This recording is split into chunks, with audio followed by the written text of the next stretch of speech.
Hello there, ladies and gentlemen, and welcome back to the Last Edit Podcast, a weekly podcast on film starring yours truly, Silver Hawkins, and the amazing Citizen Sleeve, hello there. This week's feature film is for discussion is the fourth Pink Panther film and collaboration, yet another collaboration between Blake Edwards and Peter Sellers, which is the Pink Panther Strikes Again.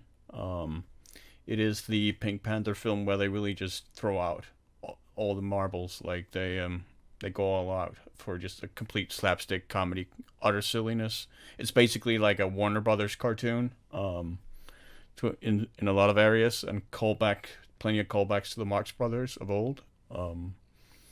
It is one of my favorite comedies of all time. It's a movie I've seen. I can't even count how many times. Like, because over the years, every time I was like feeling sad or something, I would just pop this in, or I would even just think of scenes from the film, and I would break out laughing just because the gags, like the visual gags, the timing of him, are just impeccable in this movie. I think, and not just the visual gags, but some of the verbal ones as well.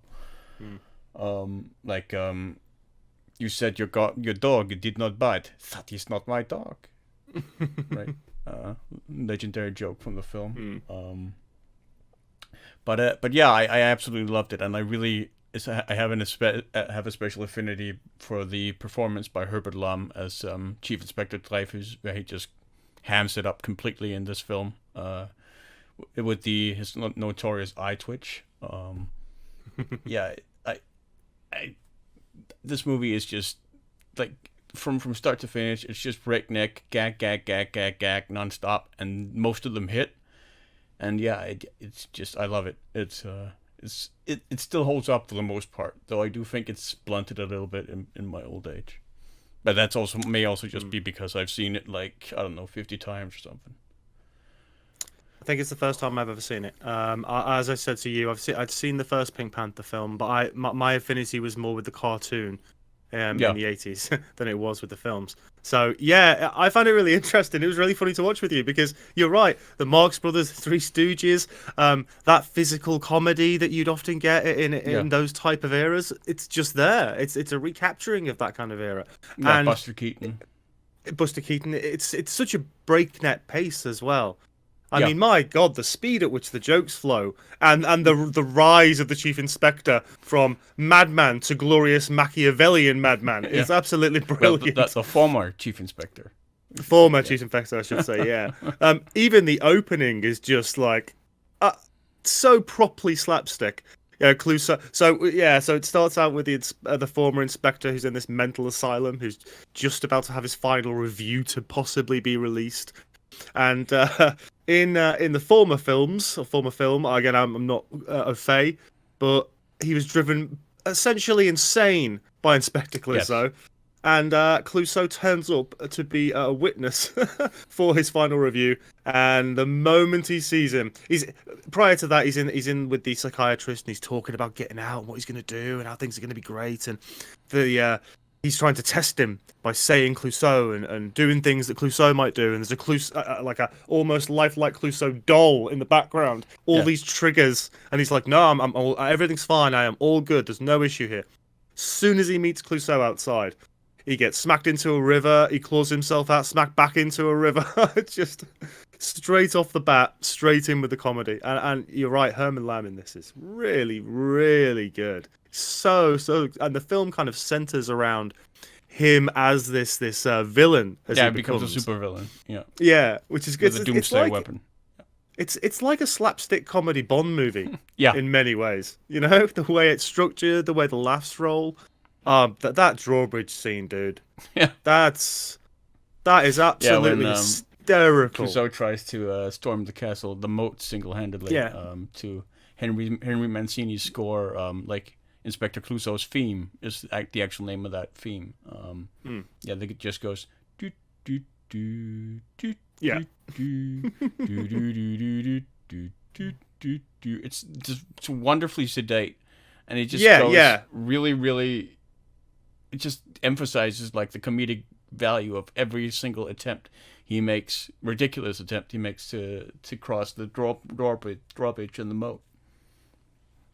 It's so funny, some of these scenes, the way they're set up. I mean, that one, the way as you said, this almost plodding kind of stupidity song starts playing, and he's trying to claw at the drawbridge. He's on one side of it. He's trying to hang on to the other side of it. His physical Peter Sellers, we all know, is an exceptional actor, for more than just Clouseau. But when he is Clouseau, and particularly in this film, his embodiment of that character, the way he speaks, the mannerisms, are absolutely marvelous. I think probably the best physical comedy he does. My favorite part is after he survives the first assassination attempt by Dreyfuss in the movie, which is a bombing in his apartment. Like he's sitting by his desk and he's like rocking back in his desk chair, and he gets stuck, and his assistant Hercule is standing right beside him. And so instead of like bringing the chair forward, he just pulls on Hercule's tie and just bonks his head down into the smack, desk and uses that as leverage to straighten himself back up. That's so cool. Even the bit prior that you mentioned, the flat blowing up when he stood outside, like on the window on the phone, not knowing what's going on, and then he suddenly realizes, "What the hell are you doing, man?" Oh, it's such stupidity. That it just works. Like there's never a part when it betrays itself. You know, there's never a part when it becomes something else. It is exactly what it's supposed to be. So as you mentioned, the movie opens at a mental institute where former Chief Inspector Dreyfuss, who used to be Clouseau's boss, has been committed and is about to be released. And then Clouseau meets him in order to attest to his sanity and help him get released.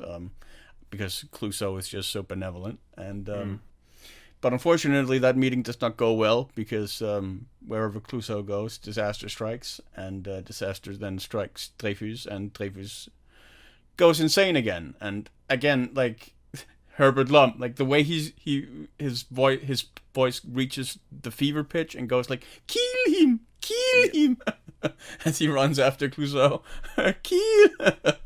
and that famous eye tick. Oh man. Yeah. I shall demonstrate. Whenever Clouseau is about, it's absolutely brilliant. There is a scene in the next in Revenge of the Pink Panther, which is the Pink Panther movie that follows this one, where Clouseau is believed to be dead, like he's believed to have been killed, and who do they choose to give Clouseau's eulogy?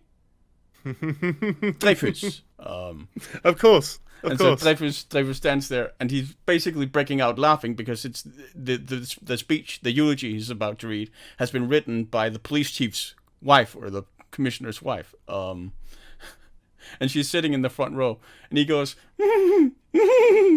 and everyone thinks he's crying, but of course he's laughing. And as he starts laughing more and more and more, like the police chief's wife can't handle it, because she thinks, again, he's crying and the speech is so emotional, and we're honoring this like paragon of virtue and law enforcement, Chief Inspector Clouseau. That's such a great in-joke for the audience, isn't it? Yeah. If you've seen them before, it's such a great in-joke for the audience to kind of get in on. I love that. He was as much a part of the Pink Panther movies as Peter Sellers, Herbert. Oh, very, movies. Yeah, absolutely. He just wasn't as recognized for it. But anyway, he tries to kill Clouseau, and then later he manages to escape the asylum, because he's obviously recommitted for his murder attempt. And he tries to kill Clouseau in his apartment, which is when Clouseau comes back home from buying groceries, with one of his grocery bags leaking quite a bit. And Clouseau. Oh, that little hallway scene! Scene with this poor person walking out, and he's dripping. He's like, and then he rips his trousers. It's like, what the hell? And then he enters his apartment, where, of course, there's the long-standing agreement between Clouseau and his manservant, Cato, who's an Asian, that Cato must try and assassinate Clouseau at every possible opportunity, so that Clouseau can always be at the ready and be prepared for any potential attack. And so he enters the apartment. There's one of the best Clouseau-Cato scenes in the entire Pink Panther chronology, where every time the scene where Cato runs at Clouseau, and Clouseau has the nunchucks, Cato has the bow staff. Yeah. And then Cato charges him. Clouseau dodges to the side and then slams, in slow motion, he slams Kato's back so hard that the nunchuck just breaks. In slow motion. And just the slow motion cries like yeah, as the nunchuck goes flying. It's hilarious. And then of course it crashes into the television, and we get one of my favorite gags, which is like audio visual gags in film, which is whenever somebody crashes off screen and you hear this tremendous crash and stuff that falls down and stuff, and then like 2 seconds later there's like a spoon or something falling down on the floor, like ding ding ding ding ding. That always cracks me up. Massive over exaggeration in anything. Yeah, that scene is great. The fact it's shot side on and it's kind of passing between the rooms as well at times. Yeah, and you've got them almost fencing with these random items, but then every piece of everything around this house is getting destroyed. And then you have Dreyfuss, because Dreyfuss has broken into the neighbor downstairs, their apartment, and has tied them up, and he's drilling these holes up into Clouseau's apartment to monitor him so that he knows when to catch him off guard and plant the explosive to blow him up. And that then becomes when Clouseau then learns that Dreyfuss has escaped, he brings out a disguise, a Quasimodo disguise, and starts dressing as the Hunchback of Notre Dame. And he gets the phone call from Dreyfuss in order to pin him and keep him at the phone, as Dreyfuss then plants the explosive and tries to blow him up. But of course, the hump on the Hunchback is inflated with helium, and as the phone rings, Clouseau forgets to stop inflating the helium, and the hump keeps inflating as he's on the phone, and he starts floating out the window, so that when the bomb goes off, Clouseau is not in the blast area. He gets blown off Notre Dame, basically flying as the Hunchback of Notre Dame. He's always got this random out, wherever it might be. There's always some random innocuous thing he didn't do, which manages to inadvertently get him out of a situation. Yeah. It's glorious to watch, because it becomes this great big, these little silly adventure moments. It's really, really funny. The cast is pretty good as well. I mean, the two centrals in particular, obviously, are absolutely fantastic, and they have such a great dynamic between them, I think, throughout the film.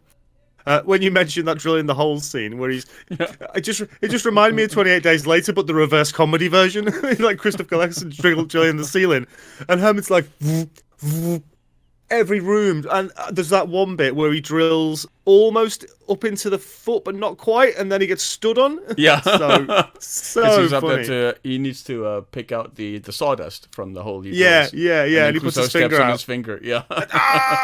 And then there's the other scene where they implement slow motion again, which is when Clouseau and Kato are fighting. And Clouseau then goes to charge Kato, who's lying in the bed. And Dreyfuss has his little periscope sticking up out of the floor, and so Clouseau trips over it, and that makes Dreyfuss fall, because he's basically standing on this these series of crates that he's built in order to be able to reach the ceiling. Yeah. And so he falls down, and Clouseau trips, and then they cross cut as they fall in slow motion. And of course, as Dreyfuss lands, there's just this cloud of dust that just puffs up from the floor. Like, poof. And that is so Three Stooges, Marx Brothers. Yeah. Those Absolutely. little extra physical comedy moments that work really, really well. I'll tell you what, the flow of those scenes is so nice as well. The way they choreograph them and perform. I mean, Blake Edwards was really, really talented at directing comedy. Like one of the better, if not best, 60s, 70s comedy directors working in Hollywood. Absolutely. I think, I mean, obviously I kind of knew what to expect, because you sent me a couple of scenes in the past, but it's not normally my type of comedy. I think you know that. It's normally it's I don't often click with it unless it's done very, very well. Though I don't think there was a moment where I thought, oh, I'm not really liking this. There wasn't any scene or any moment when I was like, this isn't funny, and that's an achievement for this type of film for me particularly. We watched Life of Brian recently. Yeah. That's my kind of comedy, Yeah. or comedy that subverts stuff, or very, very dark humor. So for me to really enjoy a proper good old fashioned slapstick haphazardy type comedy is unusual. So I'm really impressed. I really was impressed at the time. There is a scene in the Pink Panther Strikes Again that is fairly subversive and is often brought up as the single funniest or best scene in the film, which is when Clouseau starts to interrogate the staff at the Fassbender estate. And it's basically, it's also sort of a callback to A Shot in the Dark, which is the first sort of Pink Panther film where Clouseau is the central character, because Clouseau is not the central character of the first Pink Panther film. That is actually David Niven's character. Sorry, let me just cut off my stupid phone here. There we go. I'll cut it out, don't worry. Yeah, no, it's fine. But yeah, stupid, made me lose my train of thought. We were at the scene where they're interrogating the interrogation scene. Yeah, because there's a scene in A Shot in the Dark as well where he interrogates the staff and it doesn't go very well. And that scene is a lot more subdued than the one in Strikes Again, which is really, really heavy on the gags. Like when he arrives in the den by rolling down the stairs, because he had to show off his parallel bar skills. How he was at the academy, he was known as the Pavlova of the parallel bars. And the amazing thing is, like, he rolls down the stairs and he just gets up. That felt good. It doesn't matter because that is Clouseau's key characteristic. Is every screw up he makes, he seems effortless, as if it was intended. That he intended to screw up, that it wasn't actually a screw up at all, but that it was intended. And so he goes to interrogate the staff. He can't get any of their names correctly. He can't get their stories straight. Like they repeat the stuff they say, and he gets this knight, this gauntlet with a flail stuck to his hand. Accidentally smacks the beekeeper with it. And then there's a fly that lands on a piano. He tries to smash the fly with it, destroys the piano. At which point the maid calls him out on it, and he goes, I assume you are the maid. That would explain your over-exaggerated hysteria over a minor blemish on the furniture. And she goes like, but that's a priceless Steinway. And his deadpan answer is, not anymore. And then, of course, he ends up putting his hand in, like, is it a furnace or near a furnace or something? Yeah, it's a fireplace. And the fireplace, and the gauntlet just starts getting hotter and hotter and hotter. Oh, yeah. I get it. The way these scenes build is great. And he lists these he lists the details of the case. Detail number 1: Professor Fassbender and his daughter has been kidnapped. Number 2: someone has kidnapped them. Number 3: my hand is on fire. Yeah, just matter-of-factly in the list. Yeah. That's something else we should just mention. I mean, if someone hasn't seen a Pink Panther movie out there, that is Silver's impression is literally what Peter Sellers' Clouseau sounds like. Number 2, the most ridiculously weird, over French accent you could ever possibly imagine. It runs a low close for its money, quite frankly. Another of my favorite verbal gags is when Hercule asks him, after he survives the Dreyfuss's bomb and is sitting at his desk. Hercule, his assistant, asks him, what kind of bomb was it? And he answers, the exploding kind. Just state the obvious. It's just, or when he walks into the closet in the Scotland Yard office, and he walks into the closet, and instead of going out the exit, and he walks out, and again pretends, he intended to walk into the closet. The old closet ploy. I do enjoy a good closet boy. Now, gentlemen, until we meet again, and the case is solved. I love that as well. Anything with an ed extended on the end becomes id. Yeah. It's like, what? Oh, So repaired. funny the way language is used. Yeah. So I should mention as well that by this point, just after this point, Dreyfuss is basically now establishing a mini Bond villain empire, Criminal getting syndicate. Yeah. yeah, and getting like assassins to come and join his course. It's so funny when he starts getting all these different assassins in. I mean, the people he kidnaps two people, a professor and his daughter, in order to blackmail the professor, and then he blackmails the professor into building him a doomsday weapon, which he uses to make the UN building in New York City disappear. Yeah.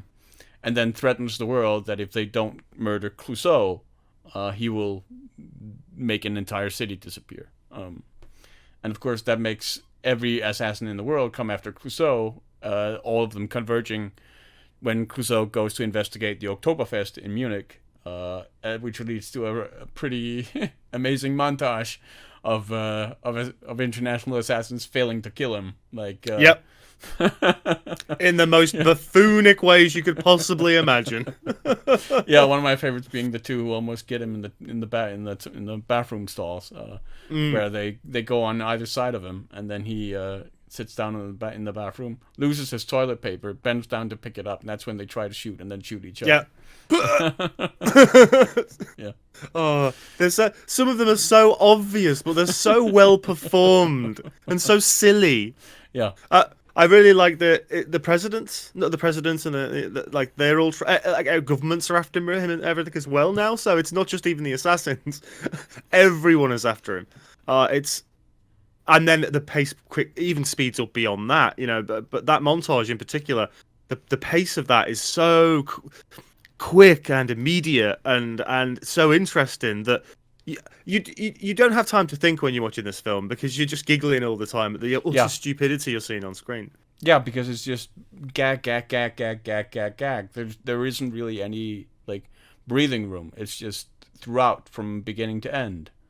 Like it even ends with gags at the end. There is no like real conclusion to it as such. It's just another gag. Yeah, it's just I still find it hilarious to this day. Well, as I said, I mean, I'm not really into slapstick. I've studied it a lot. I used to watch The Stooges, used to watch Laurel and Hardy, you know, and I enjoyed them, but that I was a kid, and I kind of felt like I'd grown out of it. But watching this is really kind of, I mean, obviously it's one of the greats, so that's probably why. But I had a great time watching it. I couldn't recommend it enough to people out there, who, especially if you've never seen a Pink Panther movie before. Yeah. If you're into real proper ludicrousness, then this is a great place to start. I mean, it is my favorite of the series. I would say like A Shot in the Dark is a better like conventional movie in terms of its construction and narrative and stuff, and shot making and like traditional movie making, as it were. This is basically just like Gonzo Pink Panther. It's like it's a live action Warner Brothers cartoon. I think the third is on Netflix right now. I think if anybody wanted to just try it out, at least in the UK. Right, Return of the Pink Panther is the third. Yeah, that's the one. And then then comes Strikes Again, then comes Revenge of the Pink Panther, and then comes after Clouseau's death when they made Trail of the Pink Panther, which was basically made from leftover footage from the other, like from Return, Strikes Again, and Revenge, and then sort of loosely cut together. That must be a slight monstrosity then, surely, with a few moments here and there that are okay. And by the way, don't watch the Steve Martin one. There is no need. Let's just make that clear. The Roberto Benigni one isn't quite up to snuff either. I haven't seen that one. That's the one I haven't seen, and that's a shame because Benigni is more akin, I'd imagine, to what he was trying to do with Sellers, what he was trying to do with that character than maybe Martin. Or Martin was almost trying to carbon copy, I think, though. I didn't like that one at all. Didn't like that one. You know, I like Steve Martin. Did you ever see the like they made a Peter Sellers biopic with Jeffrey Rush playing Peter Sellers? Yes, yeah, I have seen that. We're talking a And very long time he ago. basically completely nailed Peter Sellers's sort of performance as Clouseau in that film. So I could have seen a Pink Panther film with him possibly, but I don't necessarily see the need for it. Like they exist as they are. They don't necessarily need to be redone in that, like remade. Like you could maybe do something different with it, with a new character or something. I would. I think prefer it would that. be. I think it would be difficult to bring back now, in Yeah. the way it is, because without Peter Sellers, and Herman Lowe, without Also, just Blake because Edwards, you know, also just because like the Pink Panther films, like they're just so quintessentially 60s and 70s very so of their time, so in terms very of of their time. of both their score, their sets, the setting, all of it is just they are very much of their time. So I don't think it would really work today. Quite. I just think anywhere leave near them. as well. I just think leave them alone. You know, that was Sellers' most iconic character, and there's a reason for that. And I don't think you need. It's been remade twice. It didn't work. Yeah, along with Doctor Strangelove, I would say. Oh well, yeah. That's the most. That's regarded better because of what it is. You know, it's one of the best films ever made, quite frankly. So that but again, they're so different. Well, they're very different characters, but they still have that weird sense of humor. They both got odd sense of humors, which is very, very Yeah, very and awesome. exaggerated accents. Yeah, exactly. I do love that film. Oh man, you planted that on my brain now. We're gonna have to watch that at some point. I haven't seen Doctor Strangelove for a good while, but that is one I know backwards. Dr. Mercury Liebe.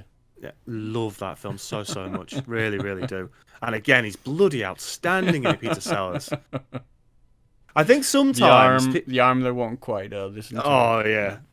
I think Sellers is an interesting one because I think when he was alive, he didn't sometimes get the not adulation, but the respect for what he could do quite as much as he maybe deserved.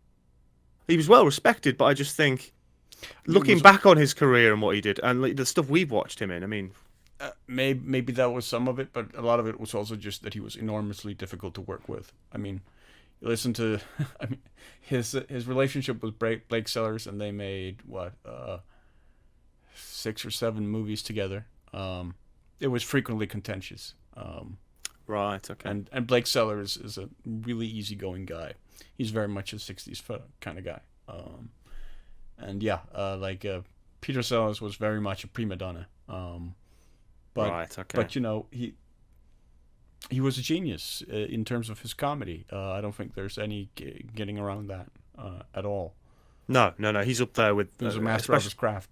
Yeah, absolutely up there with some of the very, very best. And I mean, in terms of like the breadth of this, like the scope of what he could do. I mean, we talked about being there in an earlier episode, which was his being there. Doctor Strangelove, Clouseau became his final film. Yeah, I mean, he just one of my favorite comedy actors still. Yeah, we should say that if you are a fan of Peter Sellers and you enjoy this stuff, go and check out the podcast we did on Being There. It's such an interesting film to end his career with. It is a comedy, but it's a comedy drama, probably drama comedy that way around. Yeah. It's a beautiful film, but yeah, go and check out our podcast. And very relevant to the issues that we're facing today. Very pertinent indeed. Yeah. Well, I bloody loved it. It was a nice break because it's like we watch a very eclectic genres of films usually, very, very different films, and this is just one we haven't really covered yet. So it's nice to do something utterly and distinctly silly. Yeah, and just sort of a jumbled mess that works because they throw in everything but the kitchen sink, and even like the kitchen sink does kind of get thrown. I was gonna say there's got to be a kitchen sink in there, hasn't there? Yeah. There's everything else. Yeah. But yeah, wonderful physical comedy, great performances. Sellers and Lamb are absolutely bloody brilliant in it. Lom, sorry. But yeah, I highly recommend it if you just want something silly and stupid to watch that will just keep you laughing throughout, and it's got a good heart. It feels cool to watch. I think you'll really, really enjoy it. Yeah, I mean, yeah, I would agree. But I mean, I'm biased. Like I've loved this movie since I was a kid. I watched it consistently throughout my life, and will probably continue to do so, because it always brings a smile to my face. Like when I see Clouseau break the nunchuck over Kato's back, it's just. I might have to join you on an occasion here and there. Yeah, it's great. Like also like in Revenge, the next movie, when everyone thinks Clouseau is dead, when he returns to his apartment, he finds that Kato has rebuilt it into a bordello, like a nation bordello. Cool, that's really cool. We might have to pick up another Pink Panther somewhere down the line, then maybe, possibly. Yeah, possibly. Could maybe be A Shot in the Dark. The probably most famous one, isn't it? No, not the most famous one. I mean, the most famous one is the original. Still the Pink first. Panther. Yeah. Okay. Well, that's been great. That's really interesting to watch. Yeah, check it out, guys. Especially if you're into silly comedies, slapstick comedies. Really, really top end cool stuff. Now, if you're watching this edition of a Last Edit podcast on YouTube, you may be wondering why all of a sudden my sunglasses have changed to glasses and my t-shirt has changed. Very simple explanation. The film that I had chosen for next week has proved impossible to get hold of. So instead, I've decided to change to something else. That something else is quite an obscure, unknown comedy from 1979. Directed by a couple of up-and-coming directors at the time, Terry Jones and Terry Gilliam.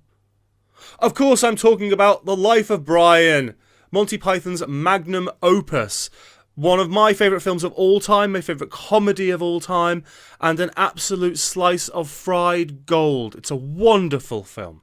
So that's the film that we'll be discussing next week. By all means, hop along, but first of all, talk to us in the comments about Pink Panther, hey? What do you think of Pink Panther? Do you like Peter Sellers as Clouseau? Come on, you must do. Talk to us about the remakes, talk about the other films. What do you think of this series? Is it one of your favourite comedies, or are you just coming at it for the first time via this podcast? Don't forget that we are on Spotify, we are on iTunes, we are on Anchor, we are always on YouTube. We will definitely be every week from now on. I have been slipping on occasion, but it will be, okay? Don't worry. Thank you very, very much for watching, guys. This has been Last Edit Podcast. I have been Citizen Sleeve, and this is my great friend, Silver Hawkins, and thank you for watching, and please take care, and until the next time, and the case is solved. Take it easy, my friend.